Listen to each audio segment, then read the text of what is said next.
said a moment ago, you will soon have information on where this virus originated.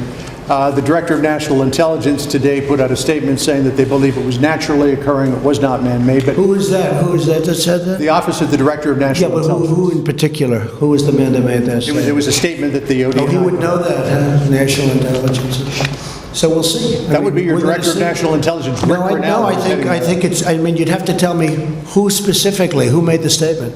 The statement was just put out under the Office of the ODNI. We'll see. I mean, I have to see the statement. I just haven't seen it. But the question I had was, have you seen anything at this point? Because we're looking at that, John, separately from... Correct.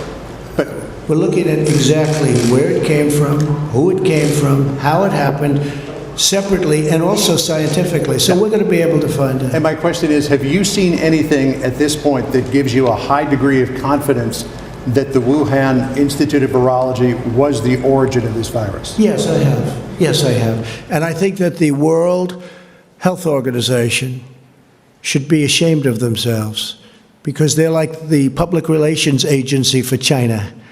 And this country pays them almost $500 million a year, and China pays them $38 million a year. And whether it's a lot or more, it doesn't matter. It's still... They shouldn't be making excuses when people make horrible mistakes, especially mistakes that are causing hundreds of thousands of people around the world to die. I think the World Health Organization should be ashamed of themselves. Tuesday you suggested withholding federal aid from jurisdictions that are sanctuary cities. How serious is that consideration? Are you just... Well, I have the right to do that, but sanctuary cities, especially at a time like this, that's a very dangerous thing. Our law enforcement hates it. They hate it. We want safe cities. We want sanctuary, but we want sanctuary for our citizens. And we don't want sanctuary for criminals that came into our country illegally, and they have big records and records. I won't go into the type of crimes, but the crimes are the ultimate in evil in many cases. No, we don't want them to have sanctuary in our country. We want to have strong borders. Look, I say it again, we want to have strong borders. I've been saying this for a long time. And I think people are agreeing with me. I really do. I think people are agreeing with me. The Democrats want to have open borders where people just come in. And you're not only talking about coming in from a crime standpoint, you're now talking about coming in with not only the disease that we happen to be talking about so much lately, but other diseases.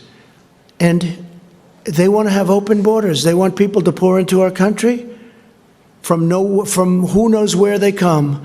No, we're not doing that. We have a very strong border now, our southern border. And every day it gets stronger because we're building miles a day of very, very powerful wall. And that's a great thing for our country. That's so important for our country. And very few people are arguing with it. Yeah, please. Mr. President, you often describe this fight against the virus as a war. How do you define victory? So it is a war, and I define victory when it's gone and we open successfully. We have a successful country again. Now, it can never be a total victory because too many people have died. All over the world, people have died. In our country, in every country. I'm looking at the new list of countries. Look at what's going on with Russia. Look at what's going on with Spain is so incredibly harmed and injured by this. So many people are dying. This is not something where you'll go to your traditional, this was an experience. This is not an experience. This is a very bad experience.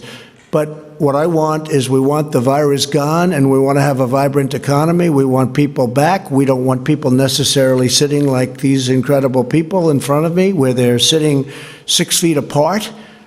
Instead, I want our country back. I want people to go, out and see football games and baseball games and basketball and hockey and golf and all of these sports and not worry about getting sick and violently ill.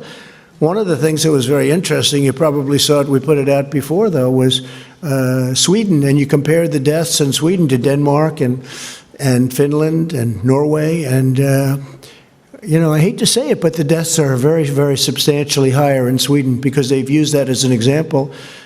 Brazil is very high. If you look at what's gone on, the graphically very, very high, very straight up almost, right, Deborah? Very straight up. A friend of mine, great gentleman, president of Brazil, he's really a friend of mine. He's a great man, but they're having a hard time. They're going herd.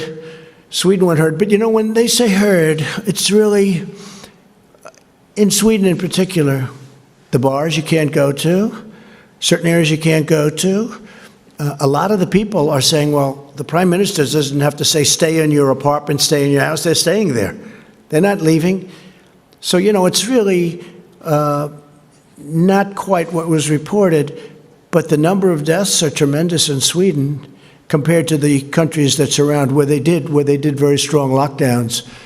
And we were discussing that, Deborah, before. It's a very big difference. It's a very big difference. But again, Sweden didn't go really herd as you understand it. And also the people of Sweden, very smart. They're staying in their houses. They're not going out and now, are some? Yeah, I guess, some. But they've lost a lot of people in Sweden. Yes, Jim.